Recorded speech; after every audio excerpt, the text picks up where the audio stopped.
Izin untuk menggelar belajar tatap muka di sekolah di Sulawesi Selatan belum diberikan. Alasan tidak dikeluarkannya izin lantaran kasus COVID-19 di Sulawesi Selatan masih cukup tinggi dan juga untuk menghindari sekolah sebagai klaster baru.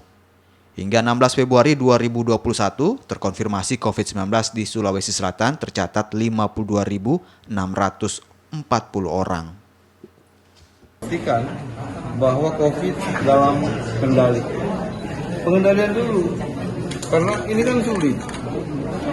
Kuncinya satu adalah disiplin, ya, dan kesadaran masyarakat. Ketika masyarakat disiplin dan sadar bahwa COVID ini berbahaya, pasti dia melindungi diri. Ketika semua sudah melakukan perlindungan diri, maka disitulah COVID akan turun. Tapi kalau mulai lagi longgar, tidak pakai masker, ya, menganggap enteng cuci tangan, terus kerumunan terus terjadi, ya tunggu akan naik kasus. Ya. Jadi belum